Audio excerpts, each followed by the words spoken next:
सुप्रभात सभी छात्र छात्राओं, प्रबुद्ध नागरिकगण और इस संस्था परिवार के साथ जुड़े हुए मार्गदर्शक के रूप में, प्रेम स्रोत के रूप में और इसकी सफलता की उच्चतम सीढ़ियों में योगदान के रूप में सभी का मैं बाल साधना की ऑनलाइन क्लास में हार्दिक अभिनंदन करता हूँ, स्वागत करता हूँ। कक्षा 10 के अध्याय नंबर 2 में जो आपका आज 5वां टॉपिक है, क्योंकि टॉपिक को बहुत ही सरलतम और अच्छे ढंग से पढ़ाना है हमें, तो उसका टॉपिक का नाम है सूर साम्राज्य। कहा जाता है कि बाबर के उत्तराधिकारी हुमायूं ने चौसा और कन्नौज के युद्ध में पराजय हाथ लगी। उसके बाद उसने निर्वासित जीवन यापित किया। अमरकोट वीर साल सिंह के दरबार में उसने अपने नूतन वधू हमीदा बानो से 15 अक्टूबर सन 1542 ईस्वी को अकबर जैसे महान पुत्र की प्राप्ति हुई और इस प्रकार यहाँ पर सूर साम्राज्य था वो उस समय चरमोत्कर्ष पर था। योग्य शासक थे शेरशाह सूरी, लेकिन शेरशाह सूरी की कलिंजनर दुर्ग पर सन 1545 ईस्वी को सुरंग बिछाते समय उसकी मौत हो गई थी। यही कारण था कि मुगल वंश को भारत में पनपने का दूसरा मौका प्राप्त हुआ था। सूर साम्राज्य के संस्थापक जो थे वो अफगान वंशी थे और अफगान वंशी एक राजा थे। उस अफगान वंशी राजा का नाम था शेरशाह सूरी था। कौन था भाई? शेरशाह सूरी था। इसका जन्म 1472 में हुआ। जगह का नाम बजवाड़ा था। जगह कहाँ की थी? होशियारपुर नामक स्थान था, वहाँ की ये जगह थी। इसका बचपन का नाम फरीद खां हुआ करता था। कहा जाता है इसके पिता जो थे उसका नाम हसन खां था और ये हसन खां बिहार क्षेत्र की एक रियासत थी और बिहार क्षेत्र की जो रियासत सासाराम रियासत थी उसके जमींदार हुआ करते थे या उस सासाराम नाम की रियासत की देखभाल किया करते थे। कहा जाता है कि ये जो फरीद खान था ये किसके दरबार में चला गया था? मोहम्मद बहार खां लाहौनी था, उसके दरबार में चला गया था। और कहा जाता है महमूद बहार खां लाहौनी जो था उस लाहौनी पर एक शेर ने अटैक कर दिया था। तो उस समय इस फरीद खां ने तलवार के एक ही झटके में उसकी क्या कर दिया था? सिर अलग कर दिया था शेर का। उस दिन से फरीद खां से इसका नाम शेर खां हो गया था। लेकिन जब कन्नौज का युद्ध जीता था इसने 1539 ईस्वी में, कन्नौज नहीं, चौसा का युद्ध इसने जीता था 1539 ईस्वी में। उस विजय के बाद इसने अपने आप को एक पदवी से सम्मानित कर दिया और उस पदवी का नाम था शेरशाह की पदवी से अपने आप को विभूषित किया था। भारत के इतिहास में 1540 से लेके 1545 तक जो शासक रहा उसका नाम था शेरशाह सूरी था। शेरशाह सूरी जो है उसकी अनेक उपलब्धियां रही। शासक बनने के बाद इसने सबसे पहले रोहितासगढ़ का जो किला था, वो रोहितासगढ़ का जो किला था उस किले पर विजयश्री प्राप्त किला बनवाया था। वह किला रोहतासगढ़ के किले का निर्माण करवाया था इसने। दूसरी बात, कन्नौज के नाम बदलकर इसने शेरसूर प्रदेश कर दिया था। इसका पुराना नाम कन्नौज था और इसे शेरसूरपुर के नाम से जान दिया था। इसने भूमि के क्षेत्र में कबूलियत व पट्टा पद्धति। पट्टा क्या होता है? किसी को यानी जो कार्य कर, जैसे अभी अपनी मकानों के पट्टे बनते हैं, भूखंडों के पट्टे बनते हैं, इनका पट्टे का मतलब है उसका वास्तविक अधिकार। और कबूलियत यानी इनके बीच में जो शर्त तय होती थी, ये पदवी उनके द्वारा लागू की गई थी। कहा जाता है शेरशाह सूरी ने 175 ग्रेन उस समय मात्रक था। इसने 175 ग्रेन का एक सिक्का चलाया था। कौन सा सिक्का? चांदी का सिक्का चलाया था। उस चांदी के सिक्के को इसने क्या नाम दिया? रुपया नाम दिया था चांदी का सिक्का इसने। और उसके बाद 380 ग्रेन मात्रक का एक और सिक्का चलाया इसने तांबे का, और उस सिक्के को नाम क्या दिया गया था, इन्होंने दाम दिया था। तो इसने 175 ग्रेन का चांदी का सिक्का रुपया चलाया। उसी के बाद में हमारी ये रुपया पद्धति पर आज हम इसको रुपया कहते हैं। और दूसरा सिक्का इसने 380 ग्रेन का तांबे का चलाया था। इससे पहले बिहार जो क्षेत्र है उसकी राजधानी पाटलिपुत्र था, इसने उसका नाम बदलकर क्या कर दिया, पटना कर दिया। पाटलिपुत्र बसाया था उदयनी नाम के मगध राजा ने, और उसका नाम बदलकर इसने क्या कर दिया था, पटना कर दिया था। शेरशाह सूरी ने भारत की आधुनिक डाक व्यवस्था की नींव डाली थी। ये वर्तमान समय की डाक व्यवस्था जो है वो शेरशाह सूरी की देन है। 1542 ईस्वी के अंतर्गत इसी शेरशाह सूरी के द्वारा भारत में सड़क व्यवस्था की नींव रखी गई थी। विश्व जगत में सड़क व्यवस्था की नींव रखी थी मेकाडम महोदय के द्वारा रखी थी औद्योगिक क्रांति के अंतर्गत। लेकिन भारत में सड़क की कार्य व्यवस्था शुरू की थी वो शेरशाह सूरी ने। इसने अपनी सड़क को नाम दिया था ग्रांड ट्रक रोड, और इस प्रकार इसने जीवन काल में 5 सड़कें बनाई थी महत्वपूर्ण। और ये ग्रांड ट्रक रोड है, ये बंगाल के सोनार गांव से पेशावर तक जाती थी। कहाँ से कहाँ तक जाती थी, बंगाल के सोनार गांव से कहाँ तक जाती थी, पेशावर वर्तमान समय में जो पाकिस्तान में है इसके मध्य ये सड़क जाती थी। कहा जाता है कि शेरशाह सूरी ने अपने जीवन काल में एक महत्वपूर्ण युद्ध लड़ा था, गिरी सामेल का युद्ध। गिरी सामेल के युद्ध को इतिहास में क्या कहा जाता है, जेतारण का युद्ध। ये युद्ध कब हुआ, 4/5 जनवरी सन 1544 ईस्वी को हुआ था। ये किस किस के मध्य हुआ था, शेरशाह के मध्य, और दूसरी तरफ से युद्ध करने वाले कौन थे, मालदेव थे। इन दोनों के बीच ये युद्ध हुआ था। युद्ध का नाम गिरी सामेल था। इस युद्ध का मुख्य कारण ये था कि मालदेव ने हुमायूं की सहायता करने की कोशिश की थी, इसलिए शेरशाह सूरी उससे क्या था, नाराज था। इन दोनों के बीच ये युद्ध हुआ। इस युद्ध में मालदेव के सेनापति जेता और कुप्पा थे, और शेरशाह सूरी के सेनापति जो थे वो सेनापति थे जलाल खां थे। दोनों के बीच युद्ध हुआ। इस युद्ध में शेरशाह सूरी विजित होता नजर नहीं आया, तो शेरशाह सूरी ने किसका सहारा लिया था, छल कपट का सहारा लिया था। जब छल कपट का सहारा इसने लिया था तो उस छल कपट में क्या किया इसने कि जेता और कुप्पा थे उनके पास चांदी के 10-10 हज़ार रुपये की थैलियाँ रखवा दी, और एक जाली तकवा लिखवाया। उसमें ये लिखवा दिया कि आप प्रयास करते रहो, थोड़े समय में हम आपके मालदेव को हराकर आपको राजा बना देंगे। और ये लिखा हुआ पत्र था वहाँ रखवा दिया जहाँ मालदेव सुबह सुबह घूमा करता था। मालदेव इसे देखकर शंकित हो गया, भाग खड़ा हुआ। तहकीकात करने की बजाय वहाँ से निकलना उचित समझा, और वो चला गया सिवाना किले में। सिवाना किला उस समय मारवाड़ के राजाओं की शरण स्थली था। क्या था भाई, मारवाड़ के जो राजा थे उन मारवाड़ के राजाओं की शरण स्थली था।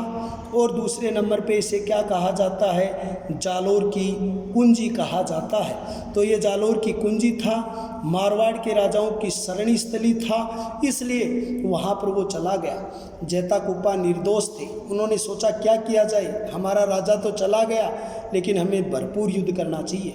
इन्होंने अपने कलंक को धोने के लिए शेरशाह सूरी से बहुत भयानक युद्ध करा। युद्ध में ये वीरगति को प्राप्त हो गए। युद्ध हारने वाला था शेरशाह सूरी। उस समय जब वो युद्ध भूमि में नमाज पढ़ने लग गया, भगवान ने उसकी सुनी, और एक जलाल खां शेरवानी नामक व्यक्ति एक नई सेना लेकर पहुंच गया। युद्ध का पासा पलट गया और युद्ध में शेरशाह सूरी विजित हुआ और जेता कुप्पा वीरगति को प्राप्त हो गई। उस समय रोते हुए युद्ध जीतने के बाद शेरशाह सूरी के मुख से कुछ शब्द निकल पड़े और उसने क्या कहा, मैं एक मुट्ठी भर बाजरे के लिए हिंदुस्तान की बादशाहत खो देता। उसका मूल भावार्थ क्या था कि राजस्थान में बाजरा ज़्यादा होता है, लेकिन अगर मैं आज हार जाता तो यानी कि मैं इस बाजरे के लिए मेरे हिंदुस्तान की बादशाहत खो देता। ये बात इस बात का परिचायक है कि शेरशाह सूरी जो थे वो इस युद्ध में विजित जरूर हुए थे, लेकिन वो विजेता नहीं बन पाए जो उसे बनना चाहिए था। शेरशाह सूरी इस युद्ध के बाद 1545 ईस्वी के अंतर्गत 44 में कलिंजनर अभियान किया था। कलिंजनर जो रीट के एग्जाम में भी आया था, कलिंजनर अभियान किया। इस कलिंजनर अभियान के क्षेत्र में यहाँ के राजा कीरत सिंह थे, उसको हराया था। इस पर वो सुरंग बिछा रहा था, उस समय इसकी मौत हो गई थी। इसके बाद इसका उत्तराधिकारी बना इस्लाम शाह, योग्य शासक नहीं था। इस्लाम शाह के साथ अपनी दासी पुत्री की शादी की थी किसने? मालदेव ने। मधुर संबंध बनाने के लिए वही मालदेव जो गिरी सामेल का युद्ध लड़ा। बाद में इसे पछतावा भी हुआ कि तेरे सेनापति योग्य थे, वो बड़े अच्छे थे, लेकिन ये योग्य नहीं रह पाया था। फिर क्या हुआ कि दूसरी तरफ आपने इतिहास की एक सुर्खी पढ़ी थी, उधर जो हुमायूं था वो इसी की तलाश में था कि कैसे भारत की सत्ता पर पुनः अधिकार किया जाए।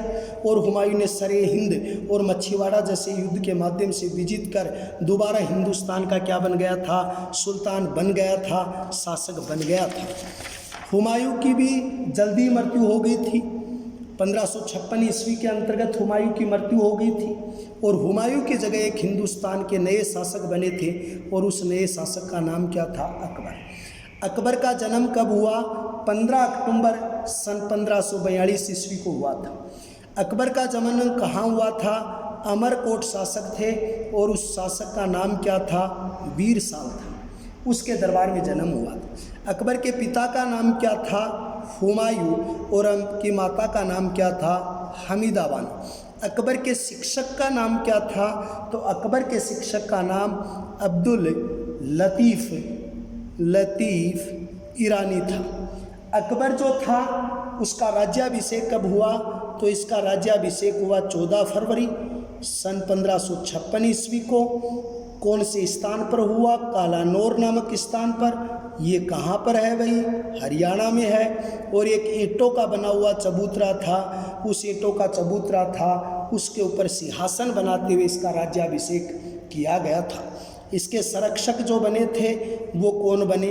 बैराम खां बने, क्योंकि ये उस समय क्या थे? छोटे थे। अकबर का बचपन का नाम क्या था? जलाल था। और ये किसके नाम से राजसत्ता पर बैठा था? यानी अकबर के नाम से बैठा था।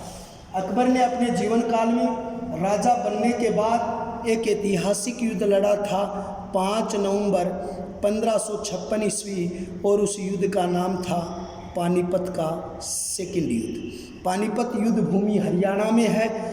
उस समय दिल्ली के सिंहासन पर शासन किसका था? तो दिल्ली के सिंहासन पर बिहार के एक अफगान थे, बिहार के अफगान थे। और उस अफगान का नाम क्या था? मोहम्मद नाम का व्यक्ति था, मोहम्मद आदिल शाह। तो आदिल शाह नाम का व्यक्ति था महमूद आदिल शाह। महमूद आदिल शाह कहाँ के? अफगान थे, बिहार के। उसका सेनापति था और उस सेनापति का नाम क्या था? हेमू था। हेमू दिल्ली के सिंहासन पर बैठने वाला अंतिम हिंदू था। 14वां विक्रमादित्य था। पहला विक्रमादित्य तो वो था जिसने विक्रम संवत चलाई थी 58 ईसा पूर्व में शकों को पराजित करके। तो 14वां विक्रमादित्य अंतिम हिंदू था, दिल्ली के सिंहासन पर बैठने वाला है हेमू। उसके बीच एक युद्ध हुआ, पानीपत का सेकंड युद्ध अकबर और हेमू के बीच हुआ था। इस युद्ध में एक तीर हेमू की आंख में लगा, जिसके कारण हेमू घायल होकर युद्ध भूमि में गिर गया। और इस युद्ध में यानी विजेता कौन बना? अकबर बना था। कहा जाता है अकबर ने इस विजेता बनने के बाद एक नीति अपनाई थी और उस नीति का नाम था साम्राज्यवादी भावना। साम्राज्यवादी भावना उन्होंने अपनाई थी और साम्राज्यवादी भावना को दिग्विजय नीति कहते हैं। इसने कुछ विजय प्राप्त की थी जो निम्न प्रकार है। 1561 ईस्वी में मालवा के संगीत प्रेमी राजा थे। 1561 में मालवा के संगीत प्रेमी शासक थे और मालवा के संगीत प्रेमी शासक का नाम क्या था? बाज बहादुर था। उस बाज बहादुर की पत्नी का नाम रूपवती था। बाज बहादुर की पत्नी का नाम क्या था? रूपवती था। तो उस बाज बहादुर और रूपवती जो थी उसके राज्य पर आक्रमण किया। आक्रमण करने के लिए किसको भेजा था? आदम खां को भेजा और बाज बहादुर पराजित हो गए थे। 1564 ईस्वी के अंतर्गत इसने गोडावना का युद्ध अभियान किया और गोडावना का युद्ध अभियान किया था। उस गोडावना के युद्ध अभियान में यहाँ की रानी थी दुर्गावती। दुर्गावती के बेटे का नाम था नारायण सिंह और नारायण सिंह और दुर्गावती जो वीर नारायण सिंह नाम के शासक थे, वीर नारायण सिंह को और दुर्गावती को पराजित कर विजय प्राप्त की। इस समय इनका सेनापति कौन था? आसफ खां था। कहा जाता है 1562 ईस्वी के अंतर्गत आमेर के शासक थे, कछावत वंश के शासक थे और उसका नाम भारमल था और भारमल की पुत्री थी हरकाबाई। उससे शादी करके यानी इसने इस क्षेत्र पर भी विजय प्राप्त की थी। हरकाबाई से जब शादी हो गई थी इसकी, तो ये पहला मुगल राजपूत विवाह था। ये पहला क्या था? मुगल राजपूत विवाह था। ये विवाह भी उनके द्वारा किया गया था। 1569 ईस्वी के अंतर्गत इसने उदयपुर का अभियान किया था। उदयपुर को 1559 में उदय सिंह ने बसाया था। यहाँ के शासक कौन थे? उदय सिंह थे, जो काफ़ी डरपोक थे। लेकिन उदय सिंह के दो सशक्त सेनापति थे, जयमल व फतेह थे, और तीसरे इनके सहयोगी थे कौन? कल्ला जी। तो इन पर अटैक किया था अकबर ने। आसफ खां और मान सिंह के नेतृत्व में किया था। जयमल फतेह ने वीरता के साथ युद्ध लड़ा। कल्ला जी ने इस जयमल की दुर्ग की प्राचीर को देखते समय गिरने से हड्डियों में चोट आ गई थी कमर में, तो जयमल को कल्ला जी ने अपने कंधों पर बैठाकर युद्ध लड़ा था। इसलिए इस कल्ला जी को क्या कहा जाता है? राजस्थान के इतिहास में 4 हाथों का लोक देवता कहते हैं। हाथों का लोक देवता और 2 सिर का देवता कहते हैं। ये मीरा का भतीजा था और इसकी वीरता को बहुत खुश हुआ था अकबर, इसलिए इसने जयमल और फतेह की संगमरमर की मूर्ति, किसकी मूर्ति? संगमरमर की जो मूर्ति है वो मूर्ति कहाँ स्थापित करवाई थी? आगरा के किले में स्थापित करवाई थी। ये इतना इनकी वीरता से क्या हुआ था? अकबर प्रभावित हुआ था, या इनकी वीरता पे कुशल रूप से प्रभावित हुआ था। 1570 ईस्वी में राजस्थानी राजपूतों को अधीन करने के लिए एक अधिवेशन बुलाया था। उस अधिवेशन का नाम है नागौर अधिवेशन। नागौर अधिवेशन शुक्रवार के दिन शुरू हुआ था और इस दिन नमाज पढ़कर यानी जो अकबर ने शुरू किया था, इसलिए इस यादगार को बनाए रखने के लिए यहाँ पर शुक्र तालाब बनवाया गया था। इस अधिवेशन के अंतर्गत कई राजा उपस्थित हुए, जैसे रणथंबोर के राजा जो थे वो रणथंबोर के राजा उपस्थित हुए थे सुरजनमल हाड़ा। सुरजनमल हाड़ा ने अधीनता स्वीकार कर ली थी। जैसलमेर के राजा यहाँ उपस्थित हुए थे और जैसलमेर के राजा हर्राय ने वैवाहिक संबंध अकबर से कर लिया। बीकानेर के राजा यहाँ उपस्थित हुए कल्याणमल और उसके 2 पुत्र भी थे, पृथ्वीराज राठौर और यानी राय सिंह उपस्थित हुए। इन्होंने भी वैवाहिक संबंध कर लिया। लेकिन जब बारी आई थी रावचंद्र सेन की, उसने इस दरबार का क्या कर दिया? बहिष्कार कर दिया, क्योंकि इस रावचंद्र सेन ने ये बात स्वीकार नहीं की। आगे के टॉपिक में मैं इसकी डिटेल आपको पढ़ाऊंगा। इसने ये दरबार बीच में ही छोड़कर चले गए थे। इन्होंने इस बात को स्वीकार करना मुनासिब नहीं समझा। कहा जाता है उसके बाद अकबर ने 1585 ईस्वी के अंतर्गत काबुल में अपने सौतेले भाई थे जिसका नाम था हाकिम मिर्ज़ा, उस हाकिम मिर्ज़ा को विजित किया था। किसने? सेनापति कौन था? तो सेनापति इनका कौन था? मान सिंह था। उसके बाद कश्मीर के यूसुफ खां को इसने जीता। किसको जीता? कश्मीर के शासक थे और कश्मीर के शासक कौन थे? यूसुफ खां थे। तो इसने कश्मीर के शासक यूसुफ खां को पराजित किया। लेकिन भेजा किसको था? भगवंत दास और कासिम मिर्ज़ा को भेजा था। इन दोनों को भेजकर उन्होंने उसे भी विजित कर लिया था। कहा जाता है कि खानादेश को विजित किया और उसका नाम बदलकर अकबर ने कर दिया था धन देश के नाम से कर दिया था। 1584 ईस्वी के अंतर्गत गुजरात क्षेत्र आपका आता है। कौन सा क्षेत्र आता है? गुजरात क्षेत्र। कब आता है? 1584। उसमें एक विद्रोह हुआ था और उस विद्रोह को दबाने के लिए किसको भेजा था? अब्दुल रहीम खान खाना को भेजा था। किसको भेजा? अब्दुल रहीम खान खाना को भेजा था। इससे पहले इसका नाम अब्दुल रहीम ही था, लेकिन जब इसने इसको कुचल दिया था तो इसे अकबर ने किसकी उपाधि दी? खान खाना की उपाधि दी थी।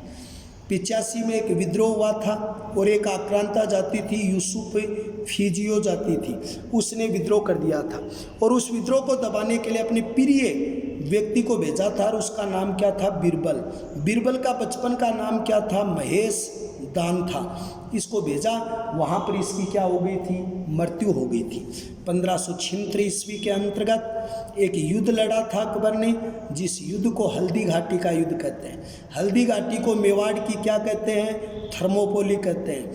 थर्मोपोली या हल्दी घाटी का युद्ध किस किस के बीच में हुआ, अकबर के बीच में हुआ, महाराणा प्रताप के बीच हुआ। महाराणा प्रताप के सेनापति कौन थे, तो झाला विद्या थी। महाराणा प्रताप के सेनापति कौन थे, झाला विद्या थे।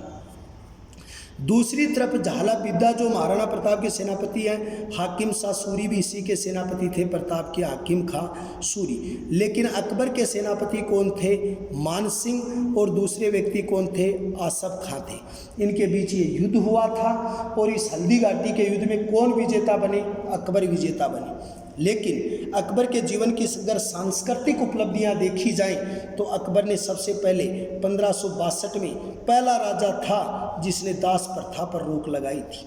अकबर एक धर्म सहिष्णु शासक था, इसलिए 1562 में सांप्रदायिक सौहार्द के लिए बारमल की पुत्री हरकाबाई थी, जो जयपुर घराने की थी, उस हरकाबाई से क्या की, शादी की। 1563 ईस्वी में उसने तीर्थ यात्रा पर जो कर लगता था वो कर हटा दिया था। 1564 ईस्वी में उस समय हिंदू या गैर मुस्लिमों से कर लिया जाता था जजिया कर, उस जजिया कर को हटा दिया था। उसके बाद उसने 1576 ईस्वी के 75 ईस्वी के अंतर्गत एक इबादत खाने का निर्माण करवाया। इबादत का अर्थ होता है प्रार्थना। इस इबादत खाने के निर्माण का मुख्य जो उद्देश्य था वो उद्देश्य ये था कि भाई यहाँ पर इस्लाम धर्म की चर्चा हो सके। लेकिन अपने शिक्षक के कहने पर 1578 में सभी धर्मों को इसमें आमंत्रित किया था। इसके अंतर्गत राजस्थान के प्रसिद्ध संत थे दादू संत, उस दादू संत ने भी इसमें भाग लिया था। 22 जनवरी सन 1579 ईस्वी को धार्मिक उलेमाओं की स्वेच्छाचारिता पर प्रतिबंध लगाने के लिए, धार्मिक उलेमाओं की बढ़ रही जो मानसिकता थी उसे रोकने के लिए इसने अपने आप को धर्म और प्रशासन का सर्वोच्च अधिकारी घोषित कर दिया था। इसे इतिहास में क्या कहते हैं, मजहर घोषणा के नाम से जानते हैं। सभी धर्मों के सार को मिलाकर उन्होंने एक अपना स्वयं का धर्म चलाया था, दीने इलाही धर्म, और उसने इस धर्म के अनुसार एक सम्मत चलाई थी। उस सम्मत का नाम है इलाही सम्मत था। इलाही सम्मत चलाई थी इसने 1583 ईस्वी में, और दीन इलाही धर्म इसने चलाया था 1581 ईस्वी के अंतर्गत। दीन इलाही धर्म के कुल 18 सदस्य बने थे।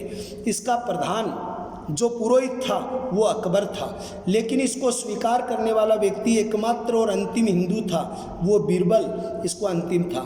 स्मिथ नाम के एक इतिहासकार ने इसे क्या कहा है, मूर्खता का स्मारक कहा है। मूर्खता का स्मारक कहा जाता है। मूर्खता का ये एक बड़ा पर्पज इसको कहा गया है।